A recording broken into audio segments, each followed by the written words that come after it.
Retour sur le plateau du Grand Soir, nous sommes veille de fête de l'unité au Cameroun. On va donc interroger cette unité nationale qui désormais semble en confrontation directe ou alors à l'épreuve du repli identitaire. C'est vrai, lorsque l'on se promène dans la ville de Yaoundé et surtout lorsque l'on écoute à chaque fois qu'il y a nomination, je l'ai dit, à chaque fois qu'il y a résultat de concours dans les grandes écoles, la question qui se pose, c'est la question des régions. D'où viennent-ils?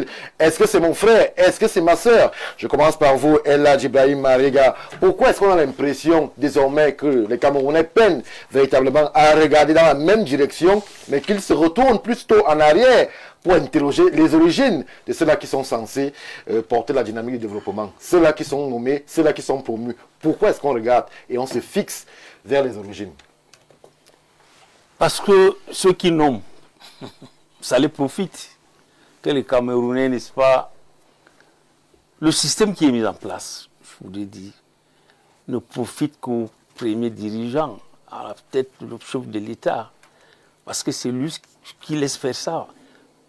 Souviens-toi, aujourd'hui, dès qu'on nomme une personnalité dans un poste au ministre, directeur, la première réaction, tout le village est en fait. Oui. Si ce n'est pas le chef qui se transporte du village pour venir ici avec de longues plaques, merci le président de la République. Et elle me semble le soutien tout de suite après. Voilà, et ça fait des jaloux. Dans le village d'à côté, vous voyez un peu, qui n'ont jamais connu ça, ça fait des problèmes. Le système aussi a mis quelque chose où nommer quelqu'un veut dire c'est une récompense pour le village.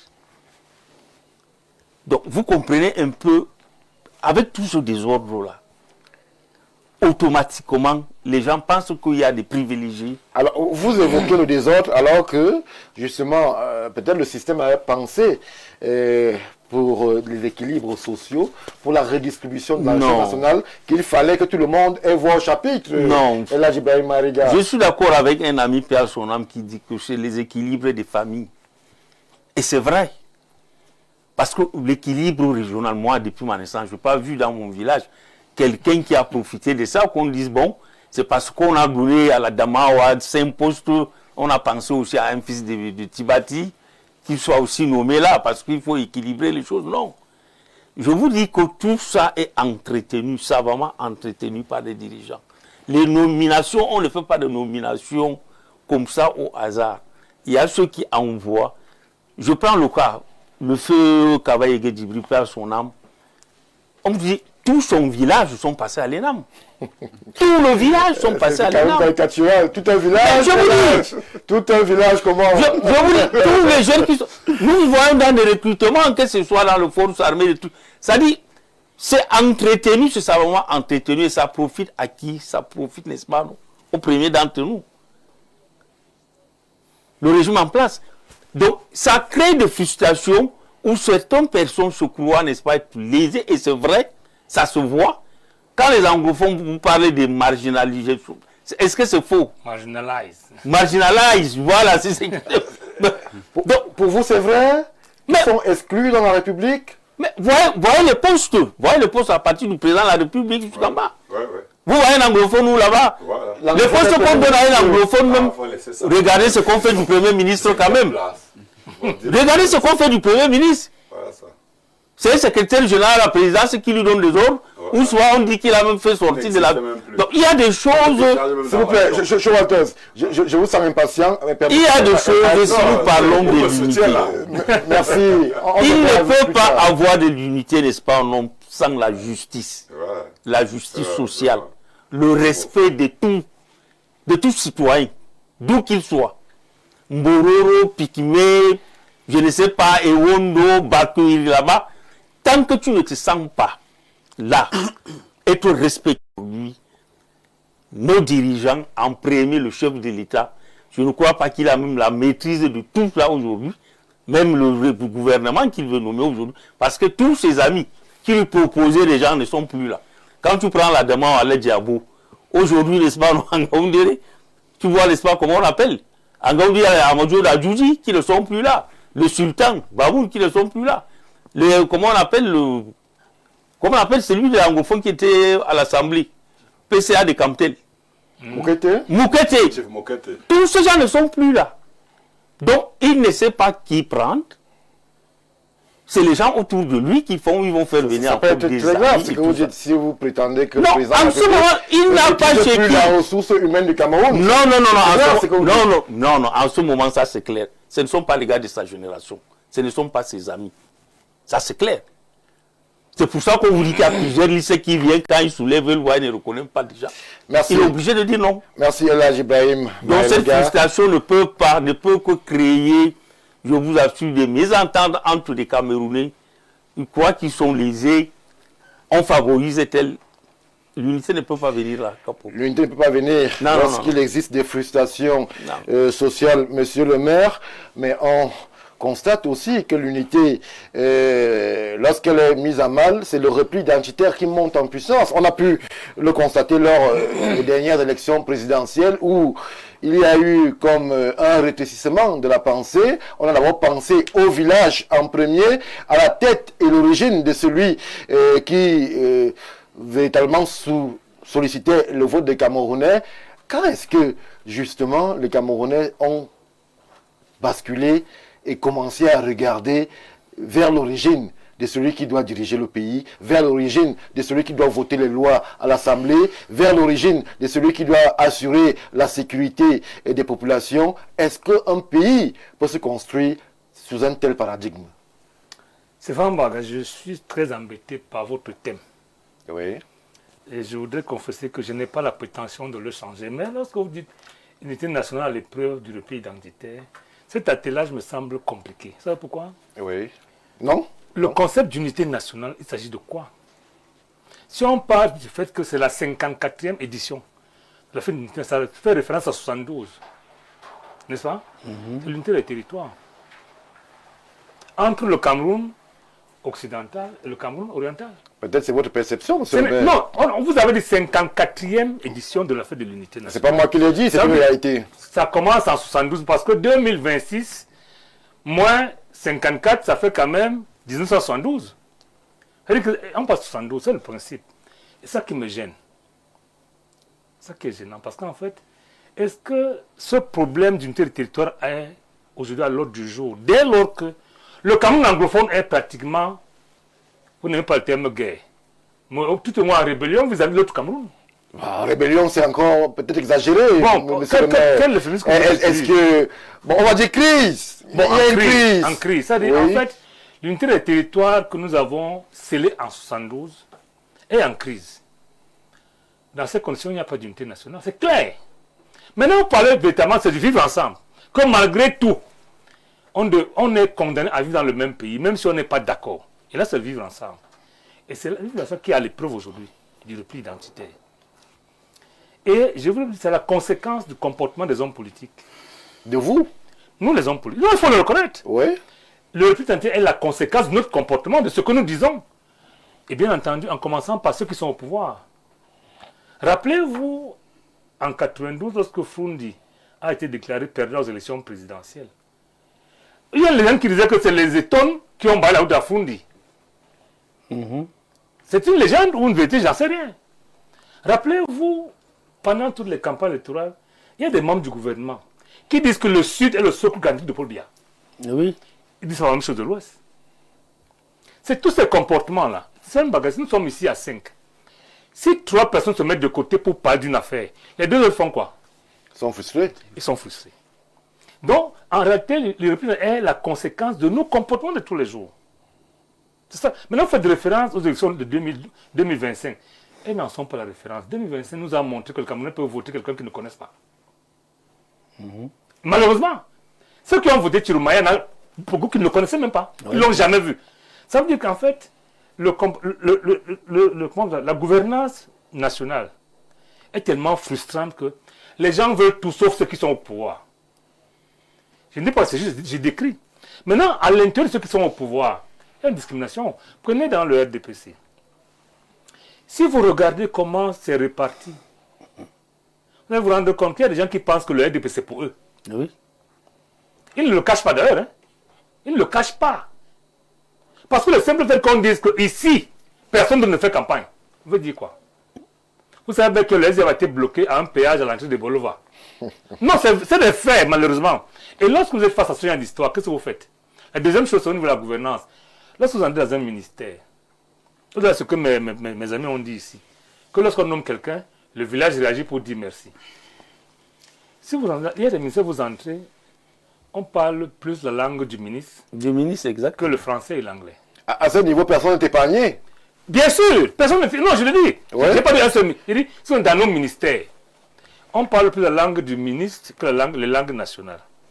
C'est-à-dire qu'en réalité, le contenant prend la couleur du contenant. Oui. Et ceux qui sont dans des usagers, qui ne sont pas servis parce qu'ils ne connaissent pas la langue du ministre, sont frustrés et commencent à chercher s'il y a quelqu'un de leur village, dans ce ministère.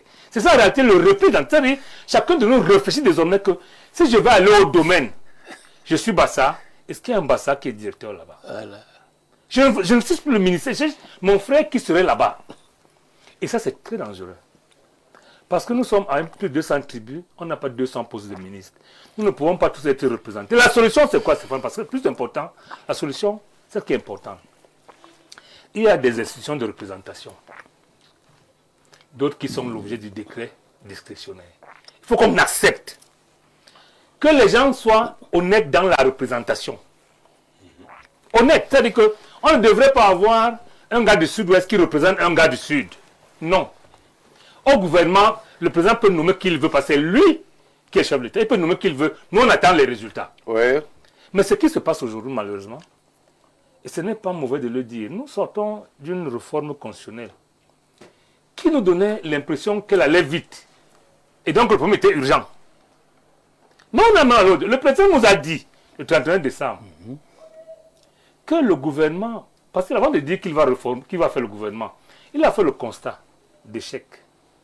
Lui-même, en disant, parce que lorsque quelqu'un vous dit que je vais créer un programme spécial pour les routes, ça veut dire que le programme normal a échoué. C'est trivial, non? Oui. Le président l'a dit. Et il a fini par dire que le gouvernement qui était là travaillait sur son autorité. Il assume donc l'échec de son gouvernement. Et il promet au peuple de faire un nouveau programme à faire gérer par le gouvernement qui formerait dans les prochains jours. C'est vrai qu'il y a des thèses de doctorat dans le silence du président, le temps du président et autres. Mais le président nous a dit quelque chose. Et lorsqu'on se rend compte que c'est bloqué, nous sommes obligés de commencer à lire les réseaux sociaux pour savoir qu'est-ce qui se passe. Je vais vous dire que le décret était prêt. Bon, oui, 2 semaines. Il y a 2 semaines. Qui l'a bloqué, il ne vous dit pas. Ils ont bloqué. Nous voyons des choses qui nous confortent dans ce que nous pensons qu'en réalité le président est pris dans un piège, peut-être de son propre groupe. C'est compliqué. Est-ce que ce groupe est politique? Est-ce qu'il est ethnique? Est-ce qu'il est communautaire? On ne peut pas savoir. Mais toujours est-il dit que si la gouvernance était limpide, lorsqu'il y a l'eau à Ebolova, lorsqu'il y a l'eau à Bertois, est-ce qu'on cherche à savoir qui est le chef d'agence de Bertois? Non. C'est lorsqu'il n'y a plus l'eau. Ou bien lorsque tu ne peux pas aller demander un moratoire. Parce que je prends un exemple. Les Camerounais sont, je ne veux pas dire très pauvres, parce que très pauvres c'est même un euphémisme. Les Camerounais manquent pratiquement de tout. Lorsque vous avez une facture de 15 000 par exemple en matière d'eau, et que vous voyez votre voisin, dont la sœur est chef contrôle à Eneo ou Kamot, avoir le moratoire, avancer 2000 et avoir un moratoire de payer pendant peut-être 5 mois. Et vous, qui n'avez personne là-bas, on vous dit vous payez, on vous coupe. Votre réaction c'est quoi? Vous commencez à penser, à vous dire, mais si j'avais quelqu'un dans cette agence, peut-être que moi aussi. Et du coup, on commence à chercher chacun de nous une connaissance familiale dans tous les services publics. Et ce comportement se reflète lors du vote. Vous prenez une liste. Vous ne voulez pas savoir quel parti. Vous cherchez les noms à consonance communautaire de chez vous. Vous les votez. Mais je dis le vote de 2012, de 2025 a été quelque chose de spécial. Si vous regardez ce que le président Biya a eu partout, ça n'a rien à voir avec sa communauté. Donc, ce n'est pas un problème de vote. C'est un problème de comportement sociologique aujourd'hui. Donc, je voudrais terminer en vous disant que ce que nous posons comme acte aujourd'hui aura des conséquences demain. Je finis en vous disant qu'il faut absolument, à un moment donné, au-delà des équilibres, faire prospérer une politique qui permet au moins de satisfaire les besoins sociaux de base. Ce n'est que ça qui permet aux gens d'oublier leur village. Dans le cas contraire, chacun va chez son frère, parce que si c'est ton frère qui donne l'eau, tu vas aller vers lui, malheureusement, on ne peut pas faire la réplique avec ça. on ne peut pas faire la République ainsi. Et Shaw Walters, nous sommes veille de fête de l'unité nationale. Monsieur le maire nous dit qu'il faut peut-être mettre des interrogations autour du concept. Shaw Walters, le Cameroun que vous voyez aujourd'hui, est-ce que vous voyez un Cameroun où justement on a cette ferveur autour de l'unité, ou alors vous voyez un Cameroun où les gens observent, s'observent et observent les origines des décideurs? Est-ce qu'on peut célébrer l'unité dans ces conditions et avec ces questionnements inhérents aux origines de ceux qui dirigent le Cameroun? Pourquoi sommes-nous unis d'abord? Pourquoi sommes-nous unis? Parce qu'on va vivre ensemble. Absolument. Est-ce qu'on vit ensemble alors? C'est donc s'interroger les décrets qui sortent tous les jours, les recrutements qui sont publiés, les nominations, les rentes publiques, les marchés publics, les postes stratégiques. Est-ce que nous sommes ensemble? Nous qui? Le Cameroun. Nous les Camerounais. Il faut poser la problématique. Shaw Walters, vous dites des choses très pertinentes et parfois sensibles. Je vous pose une question. Je souhaiterais l'avis de l'université que vous êtes. Est-ce que, en votre âme et conscience, vous avez l'impression, en regardant les Camerounais qui nous suivent nombreux, qu'il y a une région du Cameroun qui est hors du partage du gâteau national? Oui. Laquelle? Nous avons le septentrion. Vous avez l'impression? Oui, j'ai l'impression le septentrion. Et hors du partage? Oui, selon les données stratégiques sur le terrain. Et la zone du nord-ouest et du sud-ouest. Ça fait trois? Je réponds catégoriquement. Ça fait trois. Et l'Est, où vous travaillez? Et l'Est. Oui, il faut ajouter l'Est. Non, là, ça fait quatre. Une partie du centre, une partie de l'île. Non, laissez le centre, laissez le centre. Une partie. Est-ce qu'on peut donc construire la République avec cet axe paradigmique qui amène à ce que, à chaque fois qu'il y a nomination, on s'interroge sur les origines? C'est ça dans la problématique centrale. Pourquoi on a exclu les régions qui contribuent à la croissance économique? Je commence par l'Est. Il y a l'eau qui sort et qui est... il y a une mafia d'or qui est créée en Dubaï avec des milliardaires fabriqués qui trafiquent d'or et qui donnent les faux chiffres à l'État du Cameroun, ce qui devait bosser la croissance économique. Et il y a le pétrole. Dans le conseil d'administration de certaines unités fictives créées, dénombrées de la SNH, dont le conseil d'administration se tient à Dubaï, et le PCA est au secrétariat général président public. Or, c'est l'Est qui est victime. Vous prenez le Grand Nord, le Septentrion, qui a plus de 10 millions d'habitants. Ils ont quoi dans le partage de la ressource nationale? Vous prenez le Nord-Ouest et le Sud-Ouest. Depuis que la France discutait le pétrole, à Hidjo a doublé la politique de la France pour le deal et pour créer le problème anglophone qu'aujourd'hui on met sur la tête de Biya. Qu'est-ce que les anglophones ont eu quand vous commencez du président public jusqu'au à la... Est-ce que ce n'est pas populiste et caricatural de poser la question qu'est-ce que les anglophones ont eu? Les anglophones devaient avoir quoi qu'ils n'ont pas eu, Shaw Walters? Non, le président public sait ce que les anglophones... Non, on s'adresse aux Camerounais, nous on n'est pas dans les secrets du président. Mon département n'a jamais eu de ministre depuis 1982. Département du Boyo, région du Nord-Ouest. Ils n'ont jamais eu de... Même directeur général, même DGA. Shaw Walters, si vous aviez un ministre dans le Boyo, vous vous sentiriez mieux intégré dans la République? Si vous aviez un ministre, c'est à ce niveau que se situe l'intégration dans la République, le fait d'avoir un ministre dans votre département? Je vous pose la question. Nous sommes dans la question, pourquoi sommes-nous unis? Oui. C'est pour vivre ensemble. Ça veut dire qu'on doit manger ensemble. Lorsqu'on exclut les autres de manger, qu'est-ce que vous attendez? Vous attendez à quoi? À des replis identitaires. Qui est donc quoi? Victime du tribalisme d'État. Comment on nomme les gens? Comment on nomme les gens? Il faut s'interroger. Les décrets là, on nomme quelqu'un comment? Parce qu'il faut aller chercher, vous allez savoir comment on nomme les gens. Et c'est là ça devient un problème. Et voilà pourquoi les gens sont fâchés. Oui, parce que le problème est réel. Nous sommes partis du fédéralisme à l'État unitaire, à la République du Cameroun. Oui. Et il y a des enfants qui ont pris les armes où on a 10 000 morts aujourd'hui. Aller dans le Grand Nord, Boko Haram ne cesse de finir. Vous croyez que aller à l'Est, où moi je vis, ils ne sont pas contents. L'Est n'est pas content. Ils disent que non, vous venez prendre tout sur nous, là, non, on a quoi? depuis une semaine, on n'a pas la lumière, on n'a pas d'eau. Donc, vous vous attendez à quoi? L'unité nationale, ça devait nous apprendre beaucoup de choses. Que on célèbre l'unité nationale. Ça veut dire qu'on dit qu'on ne doit pas exclure un Camerounais du partage du gâteau national. Et c'est ce qui se fait. Comme il a dit là, monsieur le maire, d'aller dans les ministères là, c'est le même patois qui est parlé. Vous allez l'armée, la police, la gendarmerie, du haut gradé jusqu'au subalterne. Dans une unité là, vous voyez qu'on appelle tel, comme ça, c'est descendant. Ce n'est pas beau sur les yeux des Camerounais. Moi, je ne veux même pas. Moi, je ne veux même pas qu'on dise que non, parce que nous on réclame qu'on nomme ministre chez nous. Non, il faut que tout le monde soit à l'aise. C'est trop flagrant. C'est trop flagrant. Oui, il faut que quand tu dors chez toi, tu as la lumière, tu peux charger ton téléphone, tu peux boire de l'eau. C'est tout. Tu peux envoyer l'enfant à l'école. Tu peux circuler sans les nids de poules. C'est ce qu'on demande. Même si on les paye 1 milliard par mois comme ça, ça ne nous intéresse pas. Mais il ne suffit pas que le président public donne un décret à quelqu'un qui installe un réseau et qui recrute ces gens pour faire du chantage aux autres, pour dire que non, si tu n'as pas de raison, on ne te positionne pas là. Ce n'est pas ça l'unité nationale. L'unité nationale qui doit se célébrer, c'est qu'on devait faire comprendre au président public que même s'il est pris en otage, ça c'est vous qui le dites. Non, lui il est pris en otage. Non, c'est vous qui le dites. Est-ce que vous avez une preuve que le président est pris en otage chez Walters? Le président public est pris en otage. Par qui? Ils ont bloqué le décret du vice-président, ils ont bloqué le gouvernement. Mais ils ont beaucoup d'argent.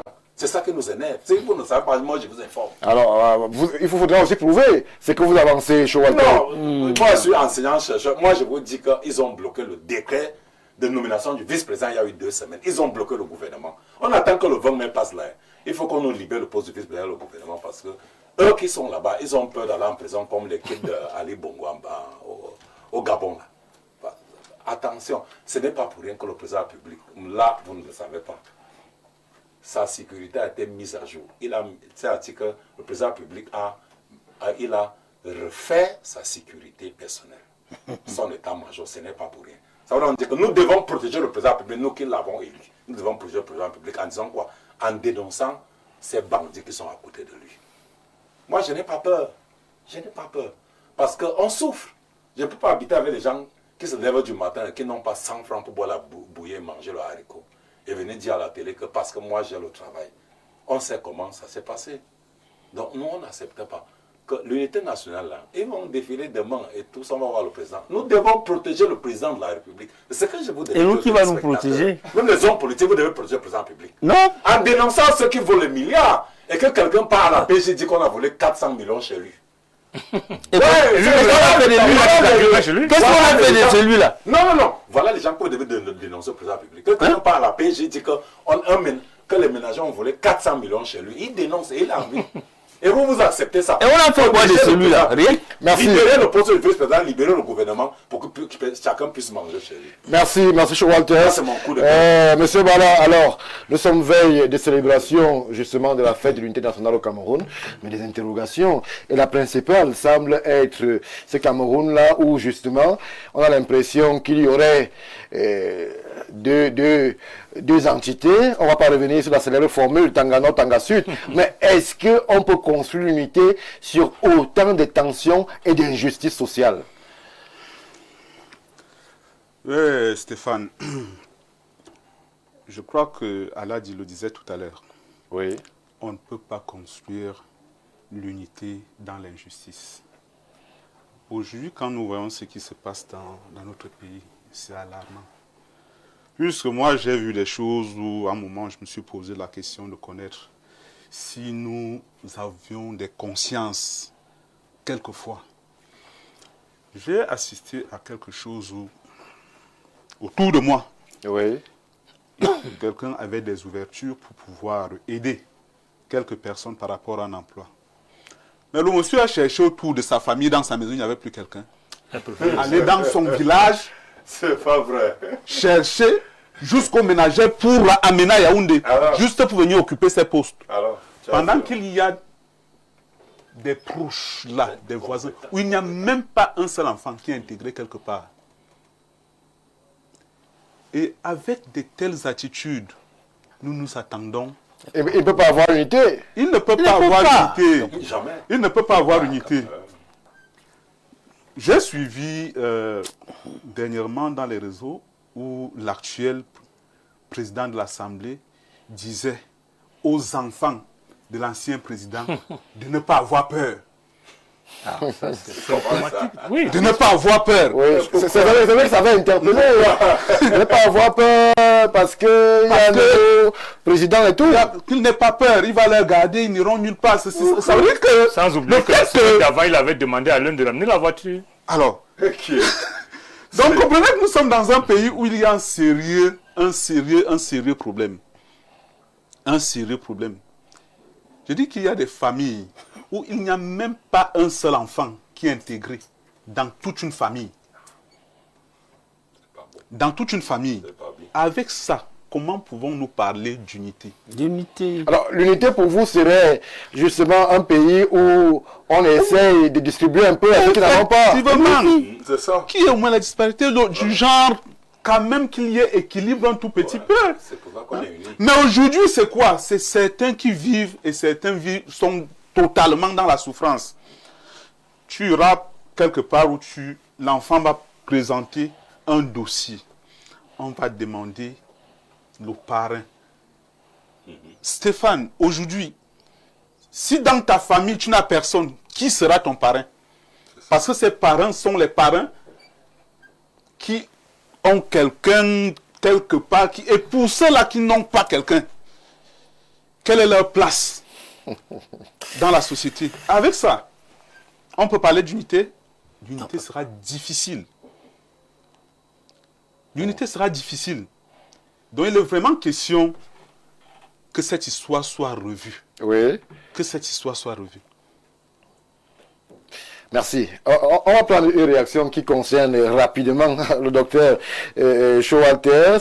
S'il vous plaît, demandez au docteur Showalters le département d'origine du feu Francis Nkwen. Peut-être Non. Le feu Francis Nkwen, à l'époque, il n'était pas ministre plan. Il est parti de là pour être PCA de l'université de Tchang. Il n'a jamais été ministre plan, mais ça c'était à l'époque. C'est à l'époque. Il est du département de Boyo. Oui. Il a raison. Il était ministre, mais ce n'était pas ministre plein. Vous aimez quand c'est plein? Non. Vous aimez quand c'est plein? Non, pas ministre plein. C'était le seul qui occupait un rang qui ressemblait à un rang de ministre. Il est parti à la retraite comme PCA de l'université de Tchang. Merci. Il est de ma grande famille. Merci, Showalters. Merci, Showalters. Alors, on est en train de sortir. Ça doit être quelqu'un qui est du Sérat. Hein. Merci. Le président public, il est du gouvernement. Merci. Il a fait qu'on peut connaître le type là. Merci, Showalters. Alors, Eladj, l'unité, c'est vrai que le devoir de nos autres acteurs publics est aussi quand même de construire l'unité des Camerounais. On ne peut pas dire qu'il n'y a pas d'unité, mais essayons de trouver les ingrédients en une minute sur lesquels on pourrait souffler pour que l'unité souhaitée, celle des cœurs, celle des peuples, celle des territoires, puisse continuer à grandir, puisqu'elle n'est jamais morte, puisse continuer à grandir et qu'elle ne se rétrécisse pas. Comment est-ce qu'on fait? Sur quelle braise on souffle, justement, pour que l'unité tant souhaitée puisse encore plus se matérialiser? Eladj, en une minute. La justice chacun sociale. dira un mot sur la question. La justice sociale. C'est que nous avons tous réclamé ici. La considération du citoyen. D'où qu'il sort. Qui qu'il soit là. C'est-à-dire qu'il faut absolument considérer l'homme citoyen. C'est ce qui nous manque. Le mépris. Les gens qui volent. Nous voyons ça. Nous sommes des Camerounais. Pas de 20 ans. Nous avons vu le président Bienvenu prendre le palais. On est d'accord. Nous avons vu son parcours. Aujourd'hui, il y a des dossiers ficelés. C'est une arrogance. Ils sont devenus des agents immobiliers. C'est eux qui construisent des grandes maisons. Ils achètent des immeubles. Ils retapent. Pourtant, on vous fait comprendre, si vous voyez le rapport qu'on a fait après le Covid, après, n'est-ce pas, comment on appelle la canne. Il y a des dossiers déjà ficelés. Mais ces personnes continuent à exercer. Que veux-tu d'un petit Camerounais alors qui a sa licence, il est couché chez lui, chez les parents? Il voit quelqu'un qui a volé des milliards. Qu'on continue à entretenir, qui vont déverser de l'argent dans leur village au nom de la campagne du président de la République. Quand un petit Camerounais voit ça, vous voyez qu'il peut vraiment avoir l'amour de ce pays-là, parler de l'unité. Moi, je dis, le président Paul Biya a conçu ce qu'on appelle un labyrinthe. Si vous connaissez le fonctionnement d'un labyrinthe, il a oublié lui-même de se donner, n'est-ce pas, une sortie. Aujourd'hui, lui-même est dans ce labyrinthe. Il ne trouvait pas de voie de sortie. il est là avec eux. Il se pose la question. Merci. Ça, c'est clair. Mariga, nous sommes à quelques heures de la fête. On va le construire, voilà. Monsieur le maire. Véritablement, en 45 secondes. On construit, monsieur le maire, on construit. Stéphane Baga, l'unité nationale, c'est du passé. L'unité des territoires a été réalisée entre 61 et 72. Ah oui. Aujourd'hui, c'est l'intégration nationale. Nous savons tous que pour qu'un État soit intégré, il faudra les voies de communication qui puissent relier toutes les régions. Est-ce qu'on peut partir de Bamenda d'Apoyaonde sans problème? Non. Est-ce qu'on peut partir de Pougaroua sans problème? Non. Donc en réalité, il appartient à l'État de construire d'abord les infrastructures de communication pour l'intégration nationale. Maintenant, le vivre ensemble, c'est un problème de justice sociale, de management territorial, mais également de prendre à cœur comment un seul homme peut s'accaparer de l'équivalent du budget de l'État. C'est incompréhensible. Ouais. Donc moi je dis, nous avons l'unité nationale entre 61 et 72. Maintenant il y a quelques biais qu'il faut gérer. C'est le problème de gouvernance. Mais on a un problème d'intégration nationale. Et c'est ce problème qui est à l'ordre du jour aujourd'hui que les gens ne voient plus le Cameroun, on ne se voit pas en frères. On se voit comme des communautés qui se battent en concurrence. Et c'est un danger. Et il n'y a que l'État, notamment le gouvernement, pour régler ce problème. Merci, monsieur le maire. Edouard Mbala, Martin, comment est-ce qu'on souffle sur les braises de l'unité en cette veille de fête? J'aime bien le préciser. Nous sommes le 19 mai 2026 au Cameroun. Non. Souffler sur les braises de l'unité, comme on le disait, que chacun à son niveau essaye de travailler dans le sens d'amener son frère, que ce soit du nord, que ce soit du sud, que ce soit de l'est, que ce soit, à pouvoir vivre et se sentir à l'aise au Cameroun.